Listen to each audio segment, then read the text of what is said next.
across the country. I finished the show and I hop in it. I got me a milli, I did it legitly. I'm still with the shit, I'm a hot. Oh, you asking for pictures with nigga? What's your name? Get the fuck out the spot, nigga. Tryna figure which deal I'ma take. I woke up, couple meal on my plate. Let's eat. I'm investing in real.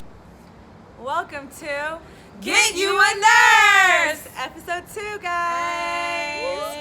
So we just want to say thank you so much for tuning into our last episode. We got a lot of reviews, we got a lot of comments and feedback, and we just want to say we came back from Hot Girl Summer. Y'all loved us. Thank you so much.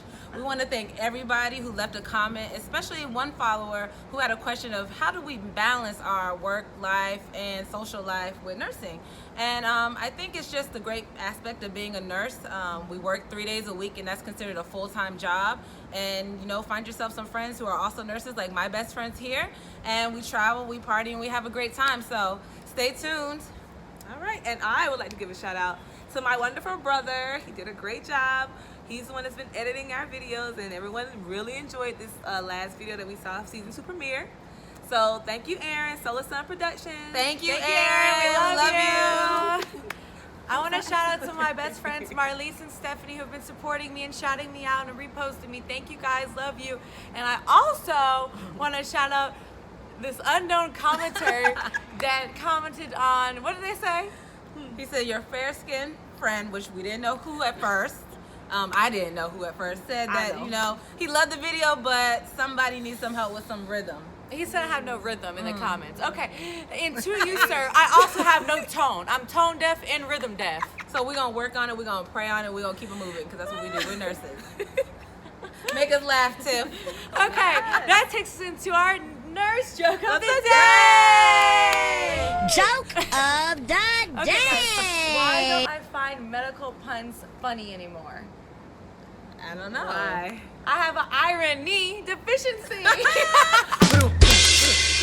That takes us into our segment today. So today, well, if you tuned in last episode, you saw that we kind of touched on labs and talked about the need to go to a primary care physician and get your annual, because you know you need to check out these things and keep a status on your health. So what we decided to do was let's talk about another set of labs. So today, the title of this one is Me, You, and Our Chemistry. Woo! A lot of hands going on. Anyway, so we're going to talk about chemistry panels. So basically a chemistry panel, there are different types of chemistry panels, but they're basically just a comprehensive set of labs that can kind of give the physician or in you a slight status of your health. It's good at like talking about electrolyte imbalance or balance, as well as they kind of touch on like certain kind of organs, such as like your liver, your kidneys. So it just gives you like a good view of what's going on real quick. So the one that I'm going to discuss, one test that's within the chemistry panel would be potassium. So when you get a chemistry panel, they measure potassium. So normal potassium range is 3.5 to 5. Anything below or above that, below is hypokalemic, and above that is hyperkalemic for my nursing people there. So of course, if your potassium is a little bit more elevated, sometimes that might be a sign of maybe your kidney function. A lot of different reasons, but also the reason potassium is so important is because it helps with muscle contraction. So another thing is when you might have a high one, it can affect your heart rate or your heart rhythm, because your heart is what? A muscle.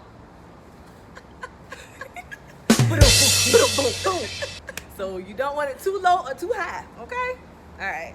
But yeah, next, what are you talking about? Well, you guys, my favorite one is sodium, and it relates to me because I work out a lot. And because I work out a lot, sometimes I'm not always hydrated. Hold on, is she trying to say we don't work out a lot? She said it relates to her. I'm dehydrated. It relates to everybody, but I specifically took this one because I work out. And recently I went to the doctor, and my sodium was somewhat high. The normal value is 135 to 145. I was right at the cusp at 145, and so my doctor told me that I kind of need to make sure that I'm drinking more water, that, you know, I can easily become fatigued, and that's why my sodium may be high. Sometimes people's sodium that's less than 135 is hyponatremia, another knowledge term for you nursing students. And that means that you maybe are retaining too much fluid or too much water where your blood looks diluted. And so either way, you want to keep an equal balance because we know how important it is to stay hydrated. It can affect your mental status. It can affect how you feel, fatigued, dry, and thirsty. So I just wanted to share that one because it kind of hits home for me. Okay, Great great. job. Thank you for sharing. I'm going to speak about magnesium today. What up, Mag? And Hypomag. And Mag the Mag Stallion. So I'm going to talk about Hypomag and Hypermag. The normal range for mag is 1.7 to 2.3, and maintaining your mag levels is crucial for your skeletal system as well as your heart muscles and pretty much everything. And I'm going to talk about this one because back in my anorexic days, that's another topic, another video. Yeah. I, had a lot of nutritional deficiencies, and really one day when I had to go to the hospital, it's like I could not move my fingers and my hands. They were like literally stuck like this. I couldn't even, I couldn't do anything. And I was like, what? I'm like trying so hard. It was like tingling and everything. And this was before I was in nursing school. I had no idea, but it turns out that mag is so important for your muscles to function properly. So when I went to the emergency room, that was the first thing they gave me was a bag of magnesium through an IV. And my hands started moving and I could go home. But it was really scary. The symptoms of low mag, of course, is the muscles, your heart beating, you feel nervous. And on the other hand, the symptoms of hypermagnesia, you're nauseous, you're vomiting, you're fatigued. And that hypermag is usually caused like if your kidneys aren't excreting properly, and it's just a buildup of mag in your body. So either way, it's not good. But yeah, I just want to talk on that because I experienced that one firsthand. Okay, now. And then we're going to bring it back. We have one other set. Now, there are many other labs, values in the chemistry panel, but we're just touching base on like the popular ones. So another one that you might hear a lot is called BUN, which is blood urea nitrogen, and creatinine. So this kind of affects a lot of, or if you have any family members, or if you are a patient or a person that has a lot of kidney issues, like this is a very important lab. It also kind of helps to see how your liver function is doing too, because BUN is excreted from the liver, and then, well, it's released from the liver. The kidneys are responsible for excreting it out through your urine. So it kind of goes hand in hand with both the liver and kidney. So either one could affect the result of the BUN. So if you have any family members that need dialysis and stuff, you should know, that BUN and creatinine are they kind of monitor that because it can get really high. So normal values for the BUN is 6 to 20. And normal values for the creatinine is 0.6 to 1.2. So just a little, just want to give you a little education there for a second. Educate your mind. And real quick, one thing I wanted to mention back on mag, some foods that are naturally containing mag, in case you're wondering, it includes spinach, peanut butter, other kind of nuts. Those are just some common foods. Do you know about what foods contain sodium and potassium? Well, sodium is salt. Salt. That's, you got to watch your salt intake. That's table salt, that's kosher salt, that's potato chips, soda, all that stuff can dry you up and dehydrate you.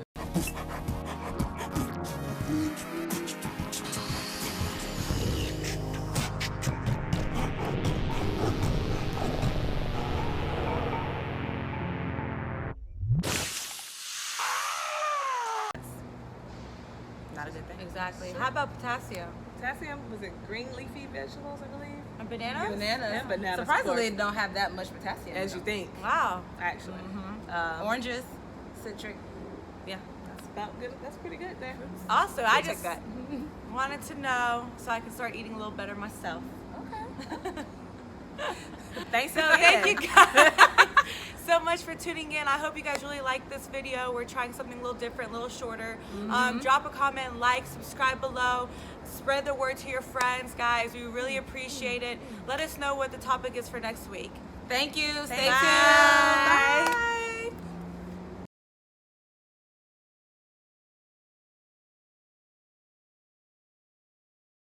In all type of strands. Can you get your neck and wrist on fluid as I can? Light it up, light it up, light it up, light it up, light it up, light it up, light it up, light it up, light it up, light it up, light it up, light it up, light it up, light it up, light it up, light it up. I just been saucing the beans.